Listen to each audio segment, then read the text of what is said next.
officially begins tomorrow, but RPM tonight heats it up now. Paul Tracy is under fire for his driving style. So stay cool, Paul, and whatever you do, never let him see you sweat. Thirsting for more? 3 Roush cars in the top 10, but the Red Hot 99 has to order another round of qualifying to find his spot. The trucks are fired up to be racing under the lights at Bristol. With 2 wins in his last 3 races, is there any driver hotter than Tony Raines? When you get some momentum and you get hot, you're hot. The man of steel is back. Tim Steele returns to the ARCA track for the first time this year. So don't be a hot shot. Keep your hands on the wheel and watch your speed. Hang loose and relax. RPM tonight is next.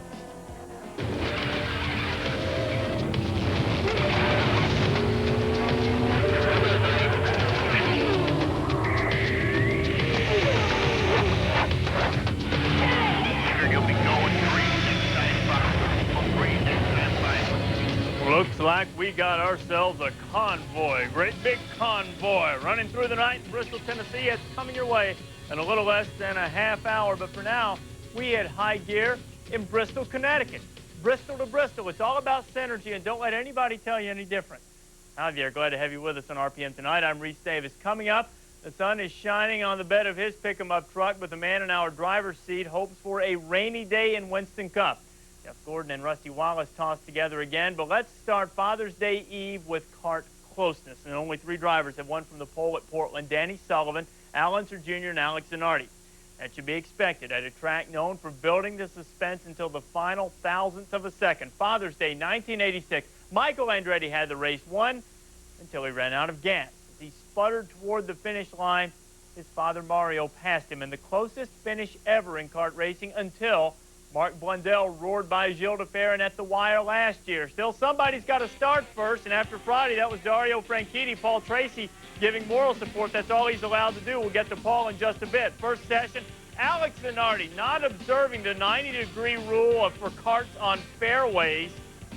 Cutting through there, he got back on the course and fast enough to qualify 5th. Second session, Greg Moore.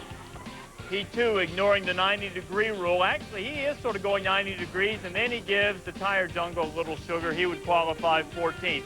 Brian Herta, meanwhile, challenges Franchitti. He not only challenges Franchitti, he takes the pole away from him. He says, "That is my pole." Despite the fact that he, too, went off course, his car was unharmed. Franchitti, meanwhile, tries to re-challenge. I don't think he's going to do it going that slow. Oh, out of gas. That'll get you beat. He was done for the day. Franchitti will start outside row 1, and as the session draws to a close, Herta wanted to maintain the pole, and he did just that. His 2nd of the season, 5th of his career. Franchitti in the top 8 for the 7th time, despite being knocked off the pole. It's the 4th time that Scott Pruitt's been in the top 3 at Portland. The Ganassi boys are back-to-back. Remember, Alex got his first kart win at Portland. Vassar got his first win at Portland, too. At least for a little while. That was that 95 race that Little Al won. Then it was overturned and given to Jimmy, and then on appeal it was given back to Little Al. Ray Hall won here without any controversy back in 1987. But tomorrow, everybody will be chasing Bobby Rahall's teammate, Brian Herta. We didn't make a lot of big setup changes to the car because we had a chance to test here, and that went well. And it seemed like every session our car was getting better without making too many changes. So we did improve it. But for the most part, I think we're just, letting it come to us, and, hopefully that's going to continue even for the race. I made 2 mistakes on my hot lap, both hot laps actually, on turn 9 and then turn 10. Through the chicane, I got a big slide on in the second part, and I hit the dirt on the exit of the last corner. So I was just pushing as hard as I could because I knew I was have to push very, very hard to beat Brian. We thought we could have run a little quicker. I don't know if we would have gone as fast as Herta, but I think we could have been right in the area. We made some changes there at the end and went out. Unfortunately, didn't get to take advantage of it. I think Christian ran out of gas on track. So, but for the Visteon team, this is the best effort we've had so far in qualifying. And if we keep doing what we've done in all the races, it should be a good day tomorrow. I'm sure it could have been a bit quicker on the second lap, but I mean everybody's got a story, right? And that's mine. But I'm still happy. We made some gains with the car, and things go well for us tomorrow. We can win from 4th. All right, let's check out where some other guys are starting. De Ferran lost by a hiccup last year. He's going to start 9th, a 3-time Portland champ, despite losing that one to his dad. Michael Andretti is going to start in 10th place. Greg Moore in 14th. That matches his worst start of the season. The other 14 came at Long Beach. Little Al's going to be 18, and Paul Tracy is 20th. And speaking of Paul Tracy, 5 times already this season, Tracy has had contact in races. The last 2 have drawn the wrath of CART. Tracy was already on probation for wrecking Christian Fittipaldi while trying to pass him in Detroit when he slammed into Michelle Jourdain on an outlap in Portland. CART Chief Steward Wally Dallenbach fined Tracy 20 grand and barred him from qualifying Saturday. First time a CART driver has ever been banned from competition, calling the move on Jourdain an unjustifiable risk. Marlo Klain spoke with Paul Tracy. We were both on an outlap, and I was trying to get by him. It was qualifying, and he got on the brakes earlier than I thought, and I just hit his back wheel with my front wheel. So it's one of those things that happens. So it's, you know, I don't get to qualify today because of the ruling. So it's, we're concentrating on the race car and you know, see what we can do to win this race. Do you think Wally was justified again? I don't know. I mean, it's his decision. He runs the series. He's the guy in charge. So you know, you got to go with what he says. And you know, it's disappointing, obviously, for me because I felt we have a great car. But you know, we'll go racing. Do you change your driving style at all? I mean, you're known as, obviously, as an aggressive driver, but through this probation, do you think you're going to have to change it? I don't think so. I mean, I'm just going to, like I said, I'm going to drive the way that I know how to drive the way that has gotten me 13 wins in my career. And so it's, that's what I'm going to do. In this deal with Jourdain, Tracy took the responsibility. Tracy's tire actually wound up on Jourdain's steering wheel as a result of the crash. You can check out all of the action from the Budweiser G.I. Joe's without the Kung Fu Grip 200. Tomorrow on ESPN, they're going to drop the green at 5 o'clock Eastern Time. Well, Jeff Gordon is still a little testy and Rusty Wallace still defiant about their run-in Richmond. Both would love nothing better than to just put it behind them, but fate just won't have it. For the second straight race, Gordon and Wallace are side by side on the grid, this time in the front row for the Pocono 500. A guy who's going to be joining them close to the front is Kenny Schrader. Now, Kenny Schrader has made a habit of starting close to the front at Pocono. 14 times in his career, he started in the top 5. I like this place from the first time we came here. I always have liked goofy racetracks, and if you like goofy racetracks, this got to be one of your favorites, you know. But it is it's pretty unique. I mean, you run so fast, and you wait so long, and it's total boredom going down the straightaways, and then you got seconds of frightening terror when you get to the corner. But it's a lot of fun. It's a demanding track for the driver and the car. You know, the car's got to be right just like everywhere else we go. But driver can make up a little bit. You know, it's like some of the ovals we go, it's just so much race car. You know, you got to have a car, and your driver can make a little bit of a difference here, and I like that. Man, I love this racetrack. Like you say, statistics show that we usually come out here with a good finish, and yeah, we need that right now. We've been down in a slump a little bit, trying some different chassis, trying some different cars, doing some things, and some miscues, like you say, and we need to get ourselves pumped back up. So top 5 or maybe even a win here will just really be appreciative. Here are the guys talking about what a strange racetrack Pocono is. It has those long straightaways, a lot of turns. A lot of the crew chiefs are saying that you almost set up for a short track type of car, despite the fact that this is 2.5 miles long and is a super speedway. This is the rest of the grid for the Pocono 500. Jeff Green, the fastest second-day qualifier. If he could have found his speed a little over 166 yesterday, he'd be in the top 10. Jeff Burton made his run of 5 straight top 10 finishes despite having 3 of those starts outside the top 20. This will be another outside the top 20 for Jeff. Ricky Rudd, 33rd. He had been in the top 10 in 2 of his last 3 races. Mr. Excitement out of the top 20 for the 10th time in 11 races. Kenny Irwin, the last guy in on speed after 3 straight top 15 provisionals now. Johnny Benson's Roush car, the last of that Roush fleet. Steve Grissom started without a provisional only 5 times. This isn't one of those times. Buckshot Jones not in the 8th. The Stavola brothers lost Circuit City as a sponsor. They're not running the 8th. This really doesn't affect that because Buckshot had planned to run his own car for a few cup races.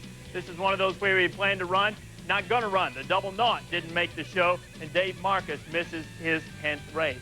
Just a little reminder, RPM Today comes your way tomorrow morning, 10:30 a.m. Eastern Time. The race doctor, Jerry Punch, will join us. We'll look at the Pocono 500.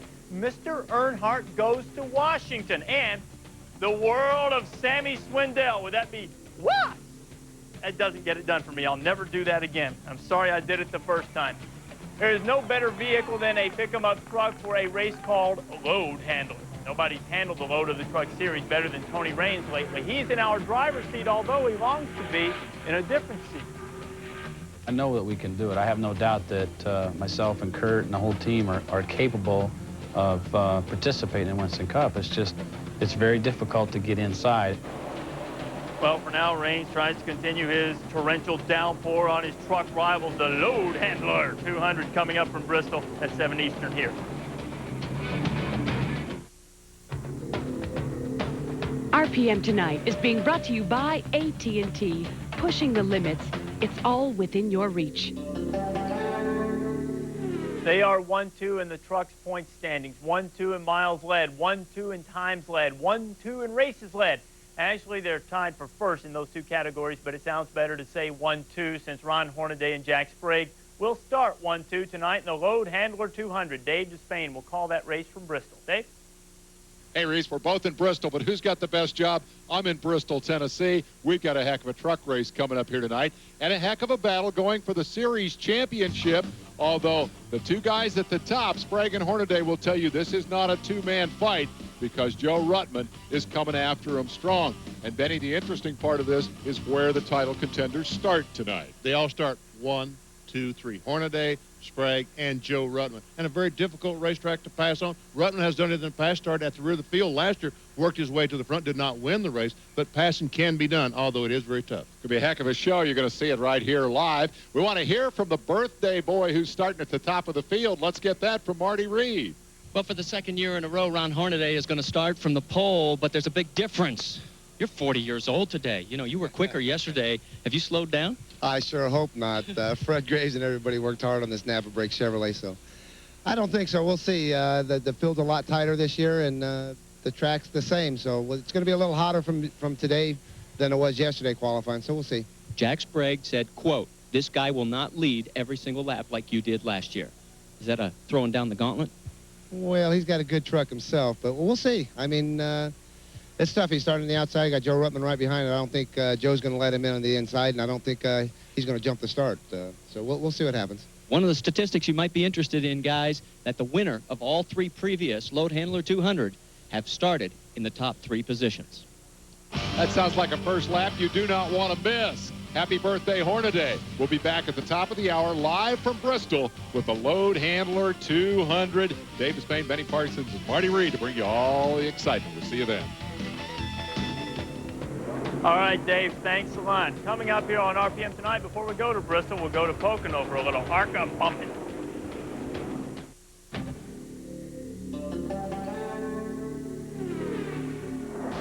The ARCA guys testing their mettle at Pocono, meaning the man of steel would be back. Tim Steele, 3-time ARCA champion, back in the car. Remember, Steele racing for the first time since a terrible accident back in November of '97 in Atlanta. But on Saturday afternoon, Steele took the green flag from the outside pole. The left side of the screen, he's in the red 17, gets a great jump and takes the lead from the pole setter, Mike Cicchetti. Early on, Cicchetti behind Mark Gibson, gives him a little sugar, gives him some good, and takes the position away. Lap 28, Steele into the pits. A 30-second pit stop, that'll get you beat. Not helping keep that lead. That put Frank Kimmel in the lead, but not for long. Cicchetti, and move worked once, might as well try it again. Gets past the 46. Oh, yeah. Okay, Cicchetti. Lap 40 on board with Cicchetti. Taps Blaze Alexander at BA, not getting it done. Went into the wall. Steele working his way back to the front. Steele gets under the 30 of Martin Voigt. This car used to belong to Martin Voigt. Oh, no, that's John Voigt. Seinfeld reference. Steele back into the top 5. Lap number 50, Steele would go roaring past the 43 of Bobby Hamilton Jr. Bobby had his dad in the pits for this one. Took second place, would eventually take first place. Steele, his 31st career victory, his 6th win at Pocono, and 18th win in 32 attempts on the super speedway, all in his they first told me race. you'll be lucky to be in a car in 2 years, you know, at first when I went there. And you know, I know every one of those doctors are watching this race today, too. It made them feel pretty good that, you know, they could finally couldn't jerk the carpet out from underneath me, so to speak. Well, we're paid not to root, but it's nice to see Tim Steele going back to victory lane. So the ARCA points now go a little something like this. Frank Kimmel leading the way. He is the only multiple winner on the circuit this year. No other changes in the top 5. Kimmel's lead 120 points on Mark Gibson. Well, as we ride along with Tony Raines, how many driver's seats would make them enjoy the sunshine of success? Driver's seat coming up.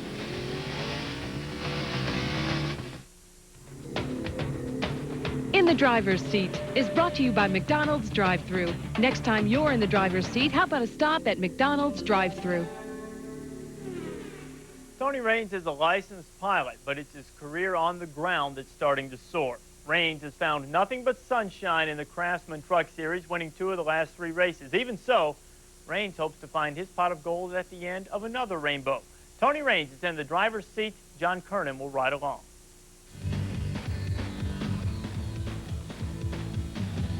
Looks like an engine problem on the 19th truck, just looking from here. Last year in 24 races on Truck Series, you had 6 DNFs. This year, no DNFs. You finished every race. What's the difference? We made a switch. I mean, we left Dodge and came to Ford, and you know, it was mostly our motor program. We joined forces with Peter Giles out of Charlotte, and it was nothing against the brand we were running before. It was just, for whatever reasons, it wasn't working, and we felt that we needed a better motor program so that we could finish races, because of course you have to finish to be able to win. And I think that it's proven that this year that we can finish. You know, we're finishing better. What was the transition like to come from ASA, driving those cars, to go into the bigger trucks? That was actually the hardest part, because the trucks are so much heavier with the radial tires, and you know, they do have a bigger carburetor than the Busch Series, so they have the power. You know, on the speedways, I think they're even harder to drive because they push so much air, and I think at Texas that's what we saw with side-by-side racing and all the Dyson going on. You saw some wrecks, but I had my truck do things in traffic that I've never felt before, you know. So the transition from the ASA into the truck was definitely the biggest step. From the truck into the car, it's not been as big a step, but the competition around us is, you know, a lot stiffer, so that's been a little bit more than we thought. Here's the 19 car of Tony Raines on the racetrack. A little bit of a bobble there in turn number 4. Our plans was to try and run and make 5 races, and you know, it's proven out to be difficult, and, I mean, as we expected. When you look at what has happened when you've gone to try and qualify for the Winston Cup races, does that just make you more determined the next time you're there? It certainly does. You know, actually what little I have done there has helped me in the Truck Series.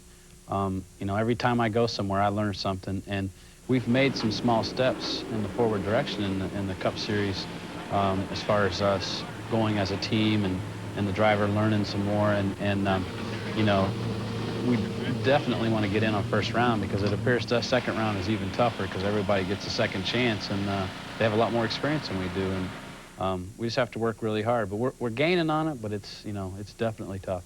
Did you think it was going to be that tough going to Winston Cup and qualifying for races?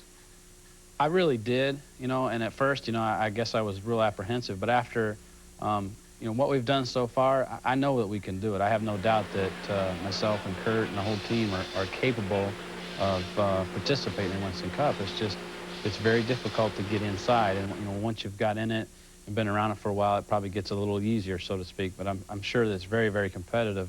Now, when you're struggling at the racetrack, who do you go to most to help you out? At the car races, you know, I would talk to Johnny Benson. I've known him for a while, and you know, he'll offer some good sound of advice. And you know, the Truck Series, you kind of have a, you know, running in the whole series last year, there's a lot of guys you can kind of run around, bounce things off of, and if you're really struggling, you kind of, you know, run some stuff by people, and you know, you'll help somebody if they're way down on the bottom of the sheet, but you won't help them if they're up close to you, you know, and that's the neat thing about it. If you're really struggling, 9 times out of 10 you can get some help to help you out, but you know, if you're in the top 5, certainly the fastest guy's not going to give you any advice. What about the wins in 2 of the last 3 races? I mean, that's quite a streak. It seems like when you get some momentum and you get hot, you're hot, but you know, it can change around in a real hurry. But we had a string of tracks that we felt like we'd run well at, and when they're grouped together, I mean, it gets the whole team pumped up, and I get excited about going to a place that I feel comfortable with, and you know, it certainly has proved out to be that way, and we got another one coming up at Bristol. John, Tony, thanks a lot. Raines, one of 4 former ASA champions driving full-time on the truck circuit. He is the only multiple winner on the truck circuit other than Ron Hornaday, and Raines will start 12th tonight. And speaking of tonight, Raines in the forecast for Bristol. Right here in a matter of moments, the Load Handler 200 coming up at the top of the hour from Bristol Motor Speedway. Stick around for that. It ought to be some bumper-to-bumper action.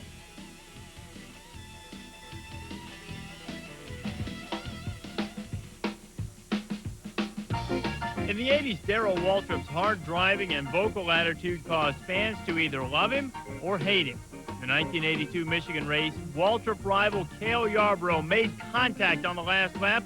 Yarborough held on for the win, while DW finished second. It happened today in NASCAR history, June 19th, 1982.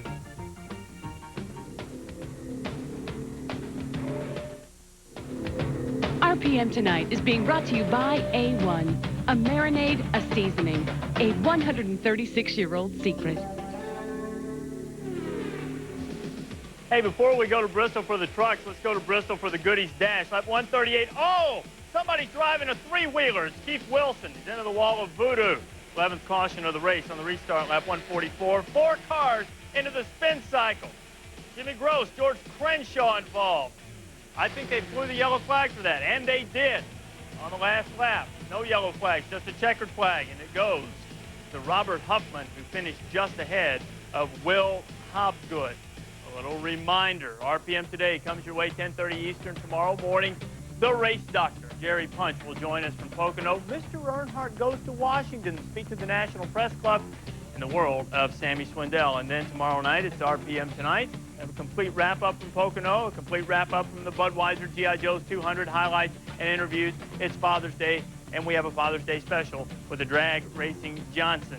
Speaking of that kart race out in Portland, Brian Herta picked up his 2nd pole of the year, 5th of his career. If he could win from the pole tomorrow, $250 grand up for grab in bonus in addition to the rollover. There's still some issues we need to work on for our setup for race distance. We got a fast car. We need to make sure we're going to have a consistent car, and I know there's a lot of guys that are going to be chasing us hard. So, you know, we feel good, but, you know, I realize there's a lot of work to be done still. Purse. Race purse. That's what I was going to say. The 250 is a bonus. It's a rollover thing for winning from the pole. Herta can win it if he can go start to finish winning it all. Here's the rest of the grid from the G.I. Joe's 200. Gilles DeFerrin, his 2nd straight 9th place start. He lost by a whisker a year ago. Michael Andretti's won 3 times at Portland. Greg Moore, 14 ties for his worst of the season. Martin Blundell in 16th is the defending champion. Little Al, his 4th start outside the top 15 this year. This time it's 18th. Helio Castro-Neves is 19th. Paul Tracy, only 3 top 10 starts this year. He, of course, was banned from qualifying for the 2nd day after that incident with Michel Jourdain Jr. Looking at the rest of the grid, Dennis Vitolo, only the 5th time this year Vitolo has qualified. Each of his efforts have been outside the top 20. And don't forget, you can see all of the Budweiser G.I. Joes without the Kung Fu Grip 200 tomorrow, 5 p.m. Eastern Time on the ESPN family of networks. It will be carried on the mothership. But right now, right here on the Deuce, it's time for some truck racing from Bristol. The Load Handler 200, Dave Despain. Take it away right now, sir.